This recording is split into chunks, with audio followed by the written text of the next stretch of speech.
welcome back to the Be Bold podcast. If you're just joining us tonight, we have now changed our name from Our Journey Journal to Be Bold Podcast. And the reason why is because we really want to focus on stories. And so tonight we plan on sharing a story with you that we've been afraid to share. We've shared it with church and with some strangers on the road and even some close friends, but tonight we're actually going to be vulnerable and share it online here for all the world to see and hear. So we felt like we needed to share this story because it's the one story that we honestly we weren't really wanting to share on the internet, I guess. Like she said, we've shared it with other people one-on-one. Not that we're ashamed of the story or anything. It's a special story to us, but we just didn't know if we were ready to share it here. But we felt convicted. It was like, well, if we're going to ask others, because that's our ultimate goal, was to get other stories, other people's stories, and share it so we can all share our testimonies and keep God in the present and how He works in our lives. We felt like it was necessary for us to share our vulnerable story that we didn't necessarily want to put on the internet for just anybody to see. Can't tell you why. I don't really have a good reason as to why we didn't want to. I think we were afraid of like all the what ifs and the unknowns in sharing this story, but God's recently just working on me to let go of that control and to just trust Him with it. So here we are tonight. Yeah. We're going to share our story. Yeah, so we're going to kick off, hopefully, getting other people on here to share stories as well. You know, but we're going to kick it off with ours. So we're going to kind of lead this, like we said, a different story. Not the story that we thought we were here to share, which kind of is. But anyways, I guess where do we start? I guess where we got married. Yeah. We've been married coming up on 10 years. Yep. We make 10 years and actually just a couple weeks. Yeah. So we got married. We were still living in South Louisiana, in Houma. And we were staying with Sarah's mom for that about first year that we were married. I was working in a body shop down there in the office, and I was still in school. Yep.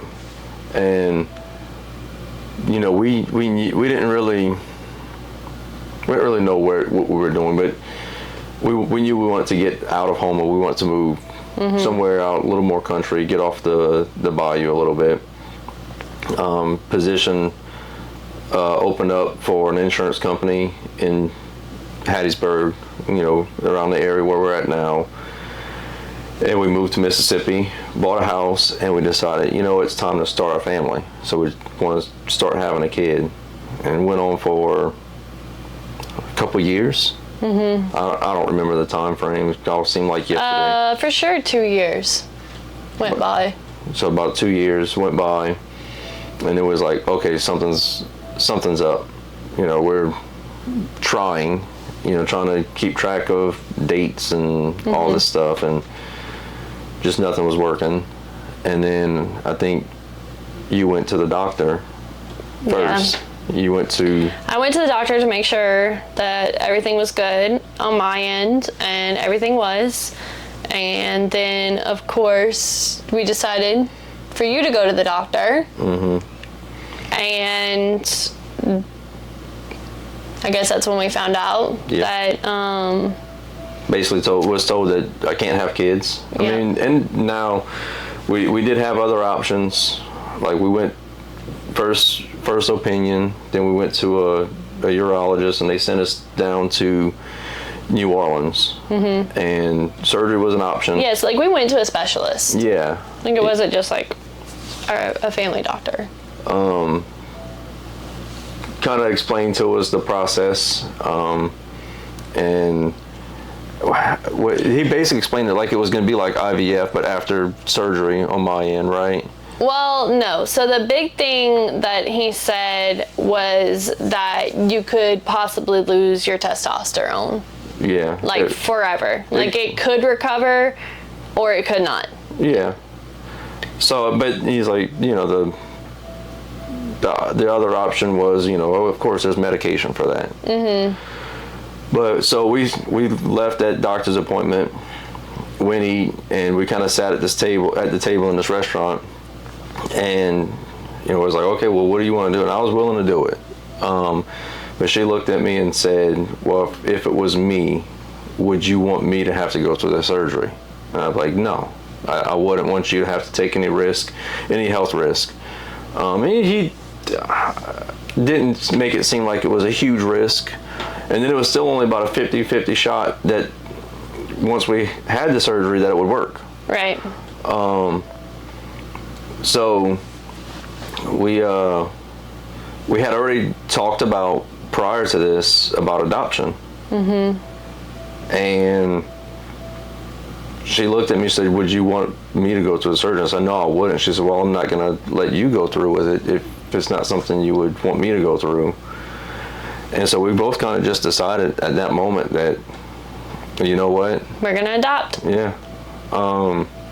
So we, of course, started going down that rabbit hole of what does it take to adopt? There's so many agencies out there, and they all have different stipulations and different rules and different guidelines, and so we started just researching. And also, there's also fostering, so we also thought about fostering and thought about going that route. We didn't know what the deal was. We knew that the foster side of it was the adoption side of it, you know, so we had to, there's a learning process for us because we were completely ignorant to all of it.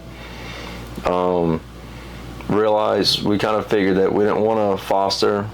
We were pretty young and naive, and we're like, I don't know if we can handle that. Right. But we just wanted a family. Mm-hmm. So, I mean, we did a bunch of research, landed on we're going to go through an adoption agency. Yeah. Researched the mess out of a ton of agencies. Spoke with some out of California and all over the place. We even, gosh, how many hours did we spend? I mean, when I tell you I researched and researched and researched, I could tell you a lot about a lot of agencies, but we finally decided out of one in Gulfport. Yep, right here in Mississippi. Acorn Adoption Agency. And so if you don't know the process of adoption, it's a huge, lengthy process, and you have to go through what's called a home study. So that's when a social worker comes in and goes through, oh my goodness, everything. I mean, they go through your house, they have interview questions. We had to make a little lookbook of like our interests and things that we like. I remember we bought a little selfie stick with a remote, and we took my phone. And at the time we had a little bit of property, and I think it was like January or something. It was in the wintertime because everything was dead, but I did have this like a wintertime ryegrass planted in certain areas for the deer. It kind of through the woods, and we set this blanket out. We sat out there with the dogs. Didn't we even get the chickens in one of the pictures or something? I don't know. But goodness. We went out in the back and took pictures all over the yard. We had a picnic table. We posed like we were some kind of professional photographers with this darn thing, and just I feel like we did pretty good. We did all right. But it was kind of funny. Yeah, it is funny to look back on those pictures and be like, oh my goodness, what were we thinking? Yeah. But so anyways, we put that lookbook together, and we give it to our social worker. And so the whole thing is that she gives that to prospective birth moms, and the birth moms can look through it, and then they choose you. Well, and I think we got to back up a little bit. So when we decided, we started doing this research, we realized just how expensive adoption was going to be. Mm-hmm. So we're like, man, well, what do we do? So we decided to try to raise money. Mm-hmm. And actually, we popped up a tent at a couple local festivals to we cooked beignets and jambalaya. Yeah, we called it Cup of Cajun. Cup of Cajun. We have an amazing church family. That a lot of them showed up and really blessed us, and we had a good turnout. My grandfather, that's, you know, I think his first language is Cajun French, showed up out there. He came up with my mom and mixed up the beignets and the dough, and he sat there and fried up the bread while I cooked out the jambalaya. And we sold a lot of food that night. Yeah. I'm trying to, you know, raise money, and we did pretty well. And we said, you know, we hit this mark, you know, it was like $10,000. Well, like once we hit this mark, we'll push through with the adoption, which I don't know if we actually even stuck to that before we pushed through. I think we might have. No, we did not. No, we did not. Well, I don't even think we were close to that number when we. I don't remember. We were that like, part we'll just of it. figure it out. I do remember we tied the first 10% of that though. Just something that was led on my heart and listening to a sermon, and it's like, you know what, we're gonna trust God with it, and so took that step, you know. And I say it wasn't anything crazy, because, like, you know what, we're gonna do it. Felt led to do it, but we that was the first, I guess, one of our first steps of faith through the journey. God kind of teaching us, you know, how to trust Him. And another one, we was actually in a small group with our friends Brian and Trudy. And Brian had spoke something about trusting God and kind of taking steps of action. And I remember we went out shopping one night, and I think we bought it was like 1-year-old clothes. We bought a 12 to 18 month outfit for a boy and a girl. Yeah, because it was like, it was I guess it was kind of like our declaration of faith of like, God's gonna do this. And man, I think we were only like a couple months into it. Yeah. Like, well, we were so ambitious and excited for it. And I wish I remember the dates or the year, like 2019 or whatever year it was at the time. It was 19. Wait. Yeah. I don't remember exactly, but I think it was. either way, it was about probably a 2-year process. Which, I mean, I know other people wait a lot longer than that, but we I don't know, so that was one of our first, a couple of our first kind of steps of faith of like, okay, we're going to trust God in this. And it wasn't easy. No. That's a lot of ups and downs, a lot of doubts, a lot of days wondering if you've ever, anybody you know has ever adopted or gone through it. It starts off in the beginning really exciting, and like, okay, we call the social worker. So she came out first. I mean, I don't know, there's like 3 or 4 times she came out with the home study. We were so afraid. Like, we were looking through all the checklists of all the things we're supposed to have, like screens on the windows, like, and like, we were so worried about screens on the door and windows because our house at the time was built in like the 70s. And by the time we got in the house, it still had the single pane windows and there was no screens. And she came and we thought she was going to freak out. And we had a pit bull, like big scary dogs. And Yeah.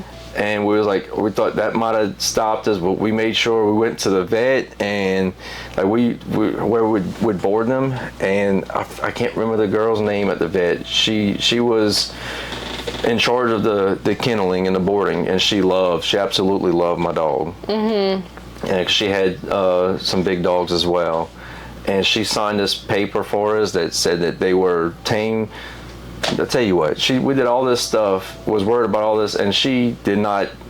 She came to our house, and we were so nervous. She finally stopped mid-conversation, was talking with us, and was like, "Let's go look at the house." She's like, "Lights work, okay. You got hot water? Yep. Turn this faucet on." Yeah. She's like, "Your house is fine." Yeah. And then story behind that is she was there to talk to us. Yeah. She didn't care just about the to get house. to know us. Yeah, and we got off on a tangent like we always do, but Trying to paint a picture. I'm trying to paint a picture.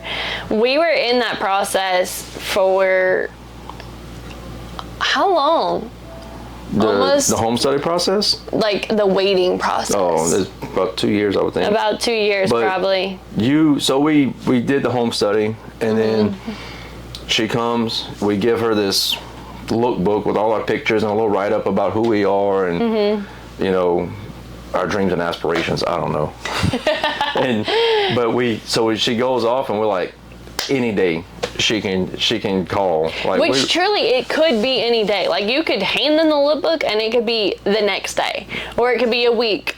But realistically, it's usually 6 months to a year is what they tell you on the short end, but it could be several years. It's not fun.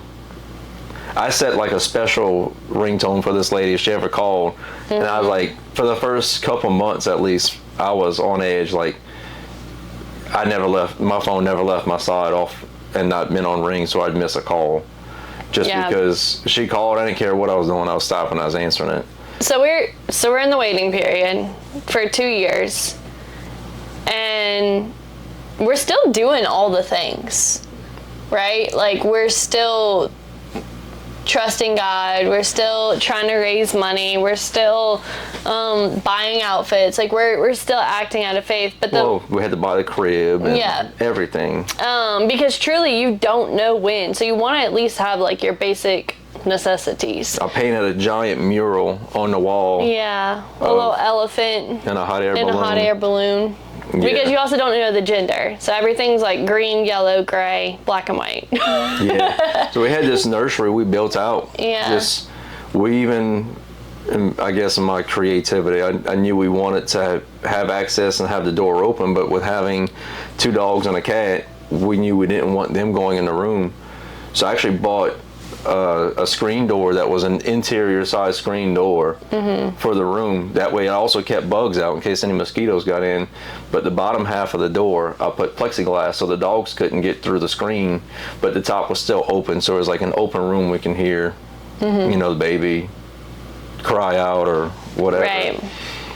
But a little hacked, bad thing is with the screen door hinges, we could never close the door fully, but I could have figured that out given time. Yeah, so anyways. But, we're just in this waiting period. She left, and we were like, man, God's going to pull through. And next week, we're going to get a phone call. And then, you know what, maybe it's next week, and then maybe next month. And then 2 years goes by, and it's just like, I remember probably one of the hardest times. We're at the deer camp. We're in this waiting period, and she tells me she's late for that time of the month. And I think you were like over a week late. And I remember sitting in the deer stand, just going through in my head like the excitement of like, wow, well maybe this is it. Maybe this is our miracle. And then I come back from the deer stand, and just a look of heartbreak on her face, seeing that this isn't it. I think it's always hard for anyone who's watching and is in that waiting period. We know what it feels like. We know what it's like every time, that certain time of month does come, and you're like, oh man, not this time. Or maybe, you do get a phone call, or maybe you do get like your hopes up about something. We know what that feels like. Yeah. But God just has this amazing plan, and that's why we're sharing our story tonight, because we were in that waiting period for 2 years, and through that our faith grew so much. Our relationship with God grew so much because I prayed and prayed and prayed. God, I just want to be pregnant. I just want to be pregnant. I just want to be pregnant. Over and over and over again. I just want a baby. I just want a baby. And instead, I started praying for our future birth mom, our future child, the parent, the mom I wanted to be, the dad I wanted him to be. And I started praying, truly believing that I had already received that blessing. And it says that in scripture. And we were actually just talking about that a minute ago. And I would pray every single day on my way to work for our future child, for our future birth mom. And it truly grew my relationship with God. Both of ours. Yeah. So, all right, fast forward, because we got to get to we're just talking about doors and cribs and stuff, and y'all are probably like, okay, I'm ready for the story. I mean, this is the story. This is the story. I mean, like I said, we got to paint a picture of yeah. all the stuff that we go through with the excitement. Stroller shopping. Oh my goodness. That hasn't nothing to do with actual adoption, but I mean, we're stroller shopping in Target in February, and I have like a little pullover, and boy, I tell you what, I'm pulling the strollers off the shelf, figuring out which one we want. You ain't never touched a stroller before, and so many buttons, and you go to close them, and you think levers. I sit there and I was like, it's a challenge. Like, I'm gonna figure out how to fold this thing up. It's not like I'll put it back on the shelf. I have to know how it works. Took me for I was getting mad. Took my sweatshirt off. I was starting to break a sweat in the store because I figured that first one out. I was like, oh, okay, cool. And now I'll be able to get them down. They have this trick with them. That one, you pulled up the little string in the middle of the stroller. The next one did not do that. The next one was completely different. It was a little, you got to twist a nut in the wheel, and they come and tickle it on this side, and then that's what closes it. I don't know. It's ridiculous. And then the next one is something completely different. There's a little lever up here. As y'all can see, he's still salty about strollers. I figured out every single one of those strollers on the shelf because I was not going to be defeated. I was a little tempered by the time I got done with it. But yeah. Anyways, well, I mean, it's important for us to share this, like we were saying, though, because of the excitement that we had. And we got this, but then you go to this long span of waiting, and then no matter what, we call the social worker, and she's busy, and we don't hear back from her. We're like, we don't know what's going on. She forgot about us. Yeah, that was really hard too. And it wasn't nothing against her, like no, at all. She's amazing. But yeah, the waiting. No matter what you're waiting for, when you're in that waiting room, you're waiting for God to move on whatever it is. It's always hard. But it's also a great opportunity for your faith to grow and for your trust to grow. Yeah. So yeah, probably really difficult to not want to just take control, which we did. So 2 years goes by, and we're like, you know what? What's our other options? Yeah. So, of course, my mom was like, well, why don't y'all just do a donor? Like, we have the means to. Like, we didn't have to hire like a surrogate or nothing. Yeah. And so we actually were sitting down on our back porch on a swing, and we're having a conversation, and I bring it up to her, and she's like, well, I thought that you would have an issue with it. And I was like, no, at least the kid's half of one of us. So, like, if anything, I probably got bad genes anyways. All the diabetes and cancer runs through my family and stuff. So let's explore that. So we decided, okay, well, you know what? We haven't heard anything from this agency. Let's do that. Try to take it in our own hands. And so we run up to Jackson, go more doctors, More money. get checked out. Really cool doctor up there. What was his name? Dr. Perry or something like that? Yeah, I don't know. I think so. Really cool doctor's office. They had like the fancy candy, granola bars and drinks and this Blake sparkling was like water. in love with the snacks at this doctor's office. Oh man, it was like first class. It was good. It was really nice. Because it was like, it wasn't like a medical health doctor. It was a medical, like, you're going there because you want to be there, not because you need to be there. So it was like, they treat you like the fancy people. I'm like, I never had that treatment before.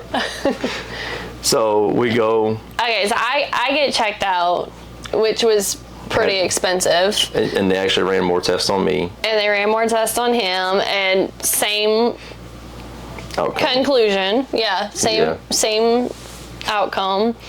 And so we decided there's like different sperm donor banks you can pick from. So they kind of gave us like a list of ones to look through. And so, yeah, we decided, we were like, okay. We went home and they said, okay, you go check it, look into this, and then essentially pick out a donor from the website, and then you send them to us, and then we'll order this stuff, the sperm, and then you'll come, like, we're going to go off her schedule, her body, to come, and we'd have to schedule it, that way. So this is all during the time of COVID. So like COVID starts to happen at around this time, and then we got to back up because we got to talk about the beach trip. We were going to the doctor, back and forth, and then in the meantime, we also got a phone call about somebody we knew that they knew somebody who was possibly going to put their kid up for adoption, but they weren't sure. Yeah. So of course you have that high again of like, oh wow, well maybe not. This might be it. This might be it, and we've did all this stuff with the at the doctor, so it kind of put that on a little bit of a hold because we didn't know. And then we go to the beach with my sister and her husband, and it was actually, I think, somebody that knew my brother-in-law's mom. And then, a couple weeks went by. I don't remember the time frame, but turned out nothing came of it. Yeah. Essentially. I think just a couple weeks went by. Because I think she didn't. Yeah, it was just a couple weeks. She didn't know what she was going to do, and it turns out didn't work out. Yeah. So that was too like get your hope up situation. Yeah. So then we go back to the donor route, and at the time it was during COVID, so I had like a little mobile office that I worked out of and out. So I was outside working. She was a school teacher, and neither one of us were leaving the house at the time because it was COVID and everything was locked down. We couldn't go anywhere. She was teaching like I was working virtually from home. I was working virtually from home. So she comes out to my little office and she says, she kind of gets on me because she's like, we're picking a donor. I want you to be part of this. And I told her, I said, it's a random selection. Just let it roll.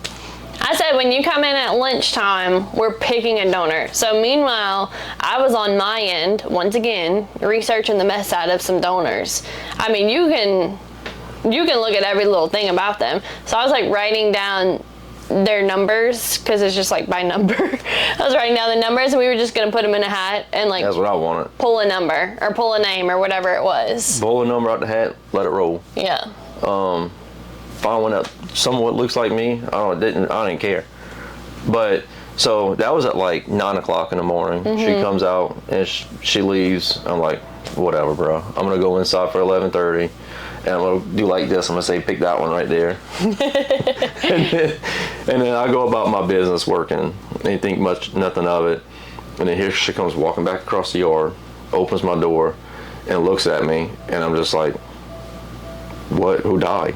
like, because she just had this look on her face, and I was like, what does she want now? Like, she wouldn't come bother me again, but she just had this look on her face, like something was wrong, like just pale white. And she's like, I just got a phone call. I'm like, about what? Don't hold out now. And she said, no, I just got a phone call.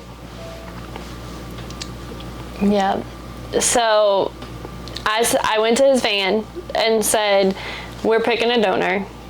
An hour after that, I was walking, I'll never forget this day. I was walking to our chicken coop to go feed our chickens, and I got the phone call. It was actually a text, because we say it's a phone call. It was actually a text from the best friend of our birth mom, and she essentially texted me and said, like, I think you should have this baby. I feel like God is telling me to give you this baby. And that was like and we texted for a little bit back and forth. So like there's, it was more of a conversation than that, but yeah. And actually, so it wasn't through the agency, but we missed a pretty important part of the story. That day we were sitting out in the swing.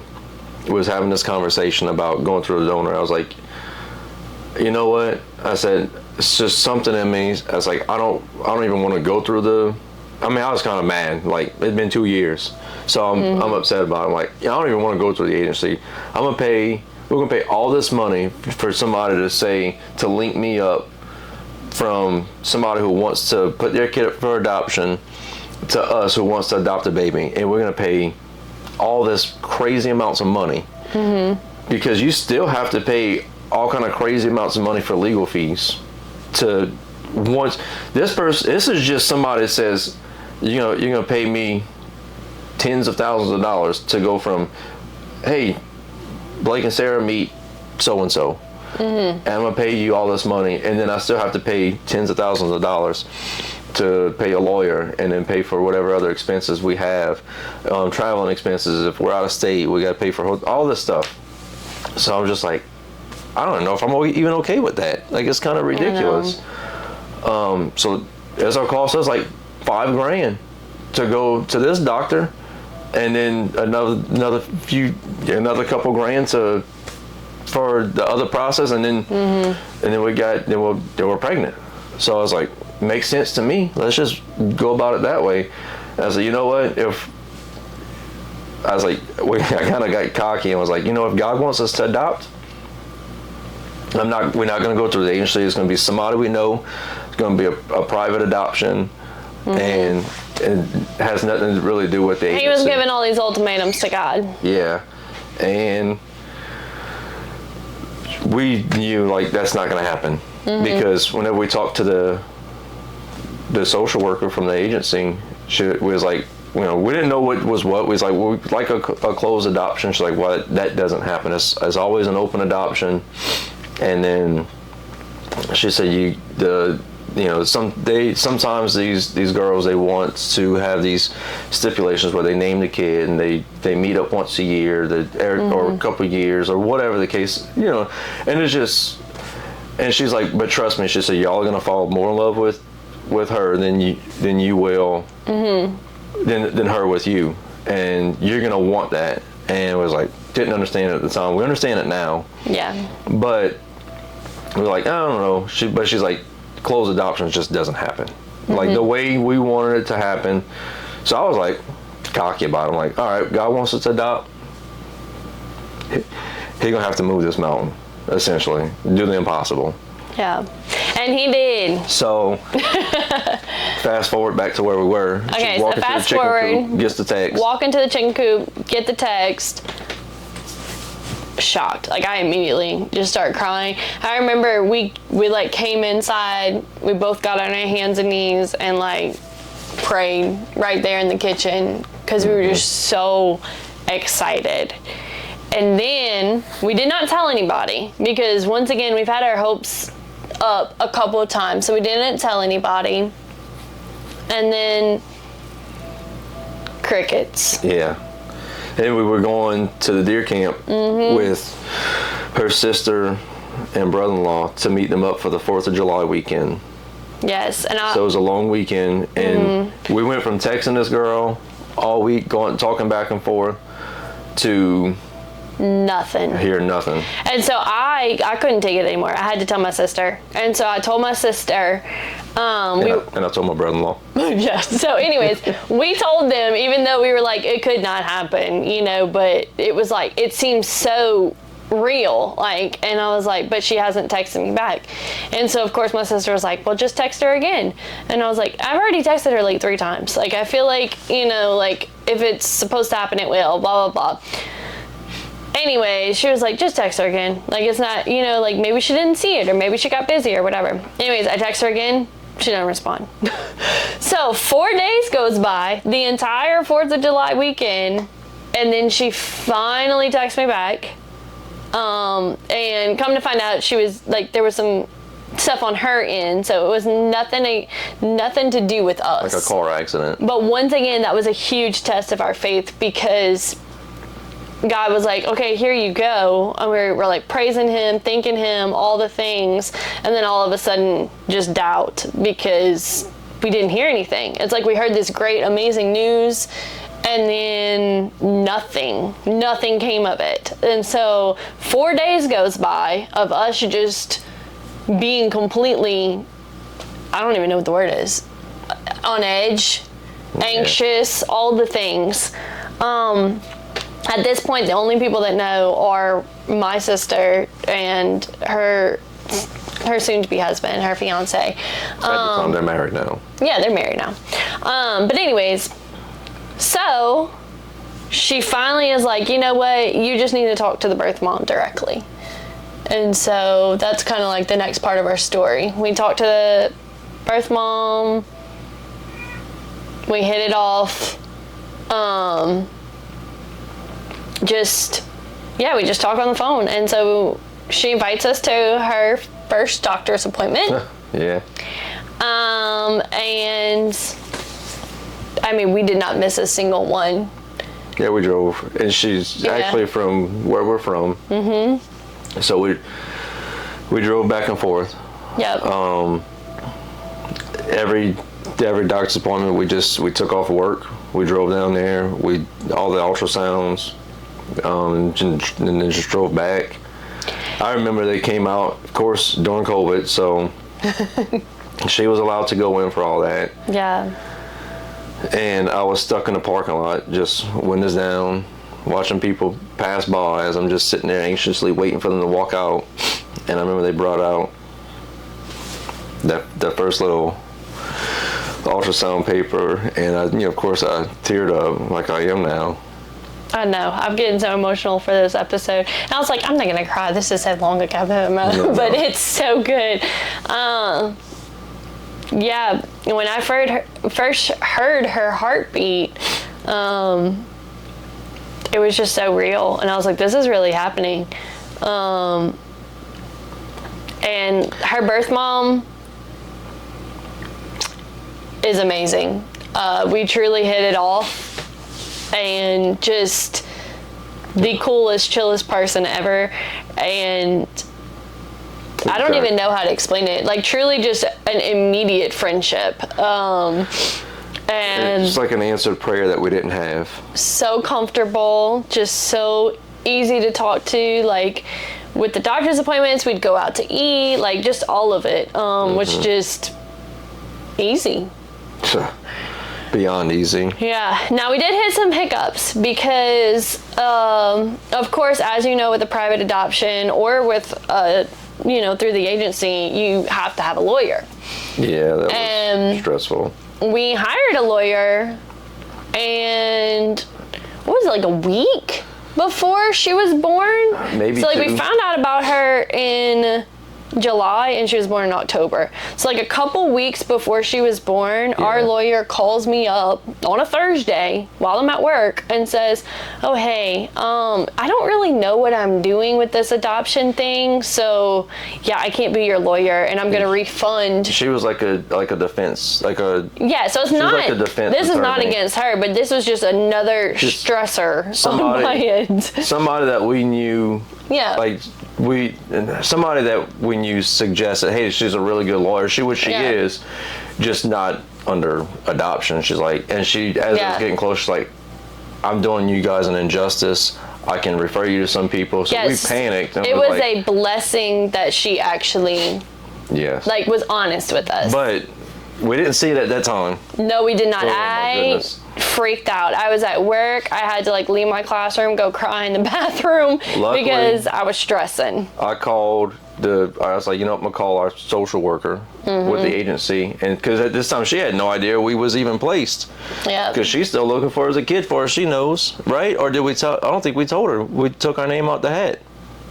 I don't know. I don't remember. Anyways, so from July to October, it's not that long. We still trying to figure it out. Like, we got a baby coming, and we're going to all these appointments, so we call her up and was like, this is the deal, and she says, well, this is the lawyer that we use, and she's located in Louisiana. This lawyer was a godsend. Love this lawyer so much. I will recommend her to anyone and everyone. So if you're watching this video and you're like, who's this lawyer? I need her. I got you. I hope that if we ever adopt again, we adopt in Louisiana. She's not retired. Oh my goodness, y'all. She was just, so amazing. Truly a godsend. Call her up and she's like, essentially the conversation was, I'm really busy right now, but it seems like y'all are really in a desperate situation. Needless to say, she didn't need to take our case, but she took our case. And thank God, seriously. Just every little thing that kept happening, it was just a test of our faith, because everything would be going smooth and then there'd be a little hiccup in the road. And that never stopped. And of course, we didn't know what was what or how to do anything. So we get this lawyer. And it finally comes down to her birth. So she decided that she was going to be induced so that we could be there and all that. Now, of course, Blake couldn't be there because it was COVID, and so he wasn't allowed to actually come in. Oh yeah. So we leading up to it. So as we're coming there, we're coordinating with the doctors because of course he knew from all the ultrasounds, hey, this is the situation. Yeah. And then so we're coordinating back and forth with the hospital of what's going to happen when the baby's born, what's going to be what. So they had the delivery room where Ellie was born in, and it was we're going to have her move to a different room where we're essentially where we were with her so the couple of days we had to be in the hospital. Yeah. So they kept us in separate rooms between the birth mom and the baby. And so we were told at first, I think just one of us was going to get to go in, which of course was just going to let her go. And then I'm not going to be able to go in at all. So I might not even be able to go into the hospital at all. Then it turns into, I'll be able to go and visit during the day, but at night I have to leave when it's outside of visiting hours. Yeah. But just one person. So nobody else can come and visit, and I'm not going to be able to stay in the hospital. He wouldn't be able to sleep overnight, but you would be able to be there during the day. Yeah, so then it turned into that, and that's kind of what we were left at that moment. Now, her mom works at the hospital in administration, but she's not like she had any pull or anything. She's and she's the one kind of coordinating all this, kind of discussing with people, and they were like, well, he's going to be able to come in with me. I'm going to be able to go in, and they moved it up to me being able to be in the room during the day. Yeah. So we get there 5 o'clock that morning. Yes. To go in to induce labor. And it's actually pretty funny because I remember her looking at me, the birth mom looking at me and telling me, you can calm your nerves. It's going to be all right. Because she could tell I was like a nervous wreck, and I wasn't even going to be there. Because what they had was it was in 2 separate hallways. You had the delivery area, and then they had the doors that went to the, I guess, recovery area. I don't know. Anyways, so she was in that room, and I was over here waiting for hours, freezing cold in that hospital room. Okay, and we're over here like just perfectly fine.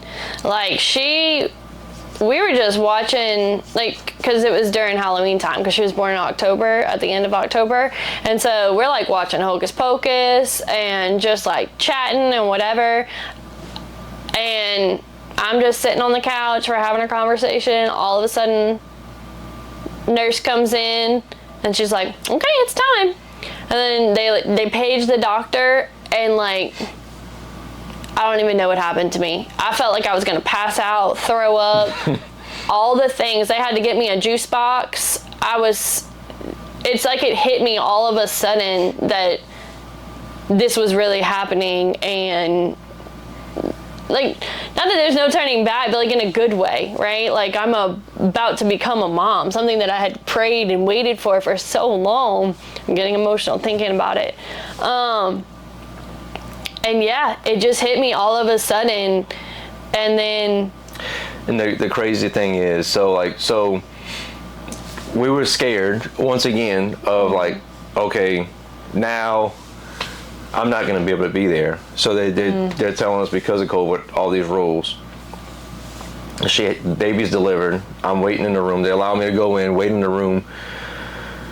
Waiting. Of course. You cut me off, because I thought you were going to say something else, but I was about to say something about the birth. Excuse me, go ahead. See, now he's the one cutting me off.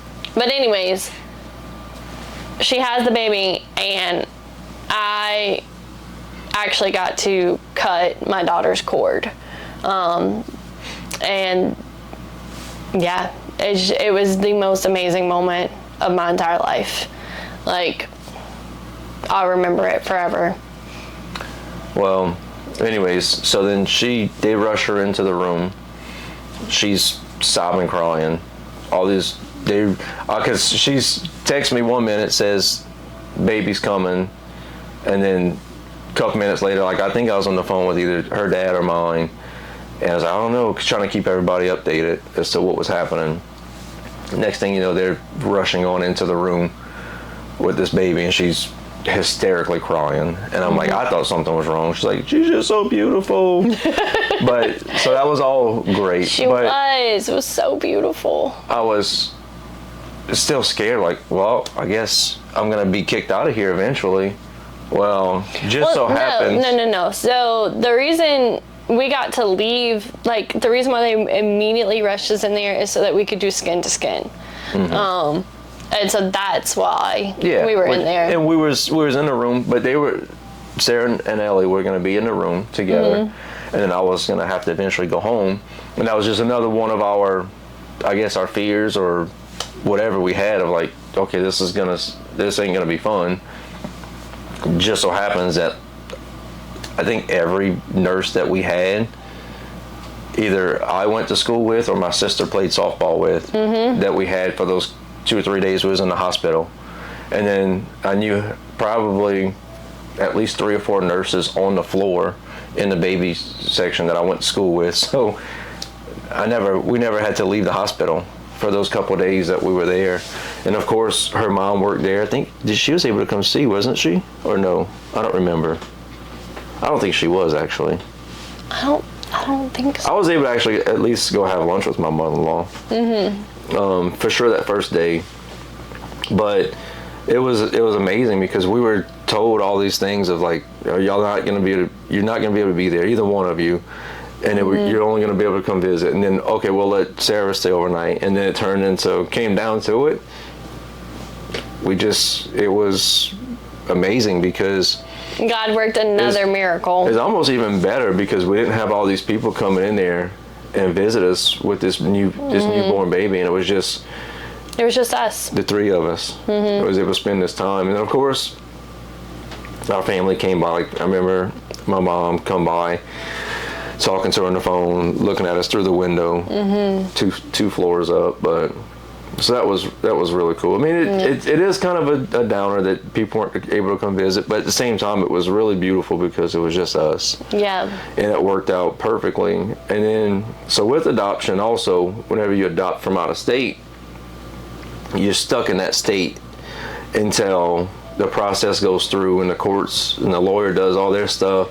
And then you have also a 3-day waiting period from.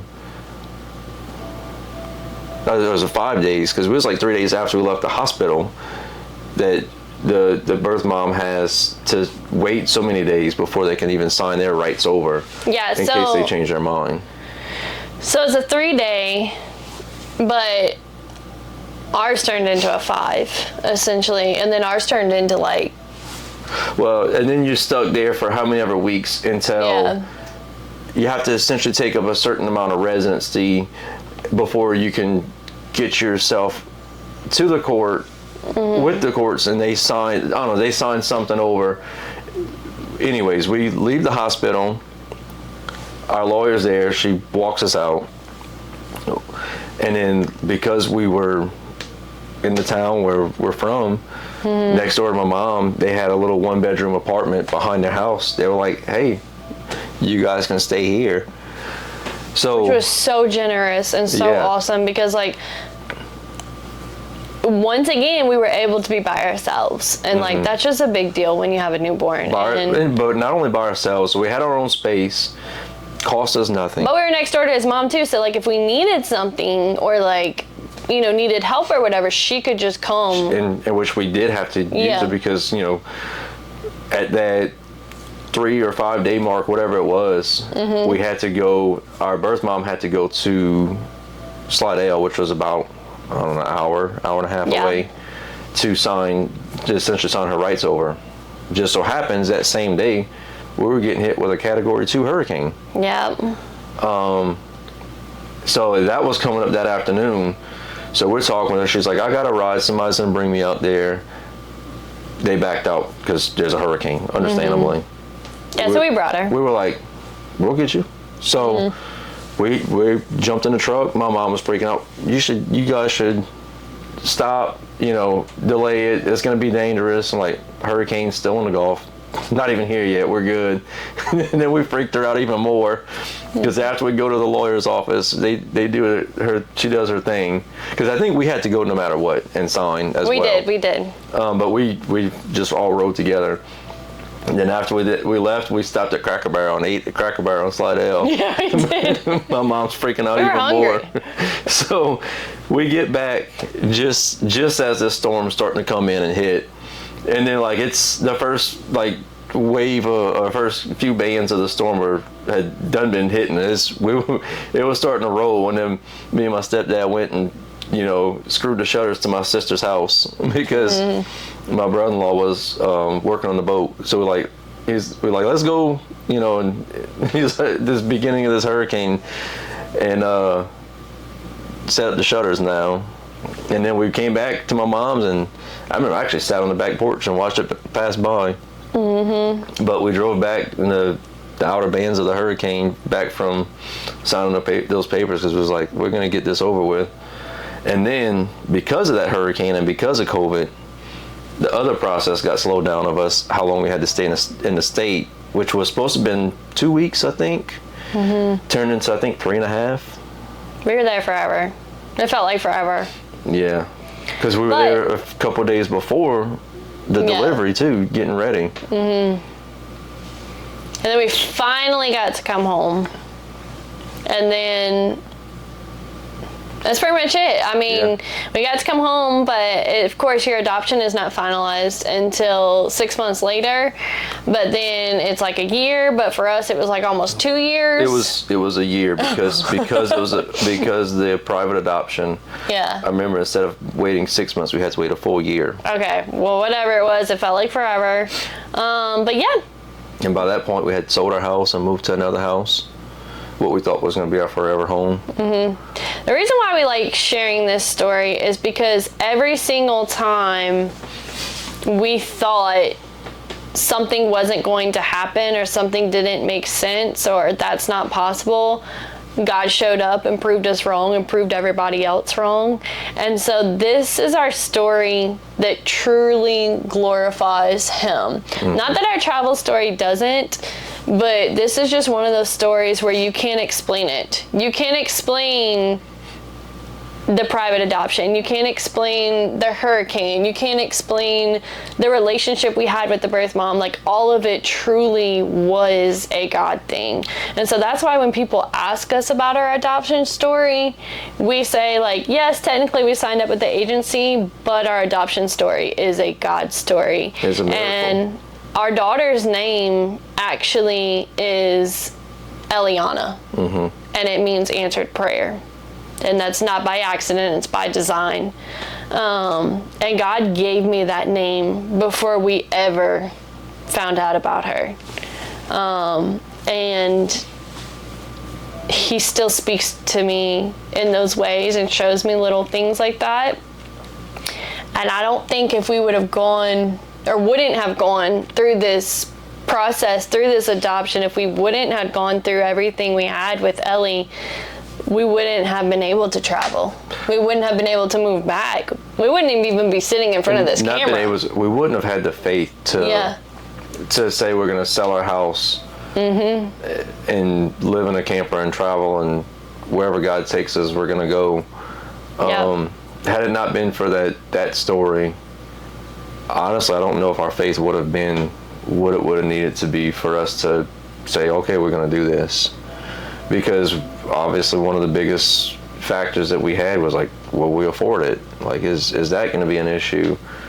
So, and we went through that adoption terrified of, that's something we missed, terrified of the financial burden.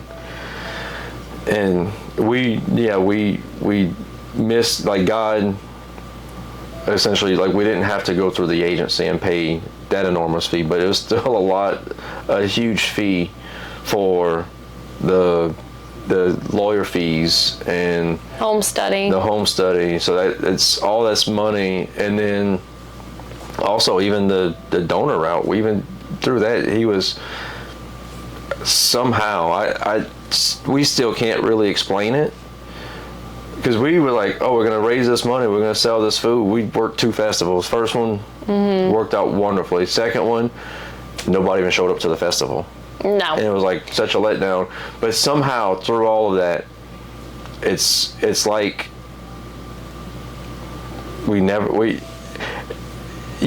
would think that you would see that savings just kind of like dwindle down. It never did. It's like we never lost the money that it costs to adopt. And it was like, and whenever you thinking you're writing, $7,000 or $10,000 check to someone, you think that, okay, this is gonna hurt and we're gonna feel it and we're gonna see it. We never. Still to this day, we can't tell you how we paid for anything. It's like the money was just always there. And it never went down. It never went down, and we had exactly what we needed. And down to housing, down to being at the hospital. Yeah. Like every single thing that we needed was provided for. Every single thing that we wanted was provided for. Unexplainably.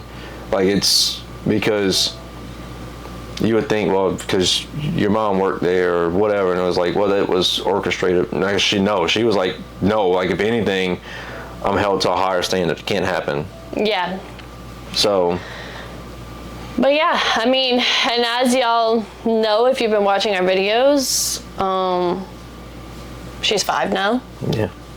And she's every bit of us too. And I'll have this. I've had this conversation with many people. Like, I forget that she's adopted. Mm-hmm. She's literally like my little mini me. And it's insane when even like her baby pictures, how much she looks like her, or honestly, she looks like she's got the eyes of like my family. Like, she's got the same eyes as like my dad and uncle and cousins. Like she looks like a son's baby, is what we all say. She's got the same hair as her mom and Nana. She's perfect. Yeah, and I always get emotional when I say this. I'll try not to. But I know, like, whenever you think about having a kid, and it's like, because that's one thing whenever you tell people, it's like, they kind of feel sad for you. It's like, you're like, oh man, I'm sorry to hear that. But I'd say that news from the doctor,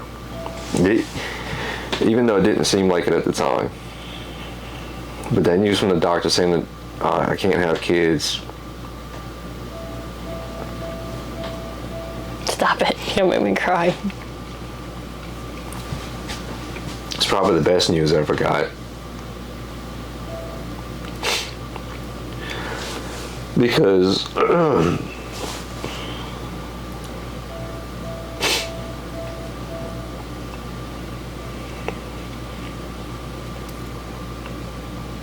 don't think I could do it.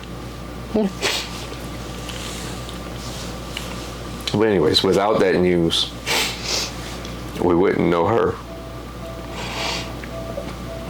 And if you know her, you love her.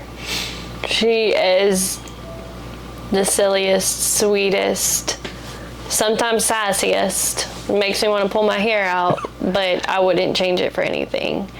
And even now, looking back, it makes sense why we got the news, why we had to wait, because she's worth waiting for. And this video is not to be sad. This is a joyous, praise-worthy video. This video is to encourage somebody that is waiting for God to move.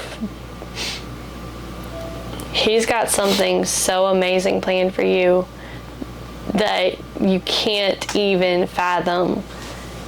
Your prayer that you're asking for will be answered, but it's going to be in His way.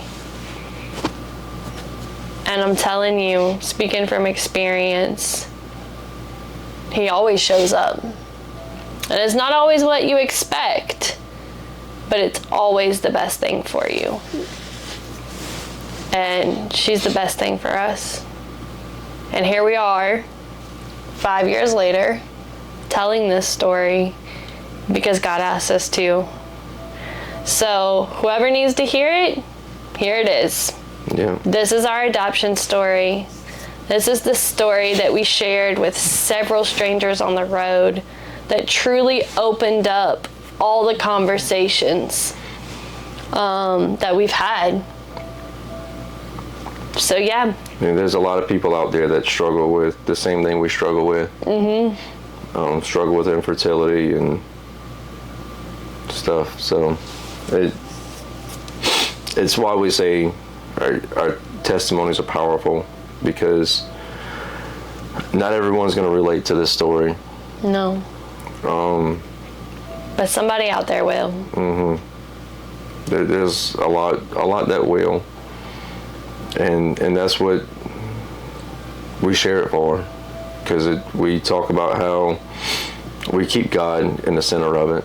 That's our goal. We haven't always. We've been convicted of that, and that's why we want to share it. That's why we want to share other people's stories, because we notice with ourselves that whether it's our adoption story or other stories, we talk one way about how God's worked through this situation with our church family, and then you go and you talk to somebody else outside of church, whether it be at work or just a stranger, and you you exchange God for luck, and it's like, why am I doing that? Why am I so ashamed to say that God did this to somebody else? Why am I so afraid to look like a fool to this person?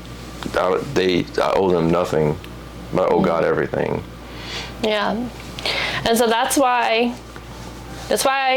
we're asking y'all, if you want to be on our podcast, if you want to share your story, you don't even have to come on this podcast.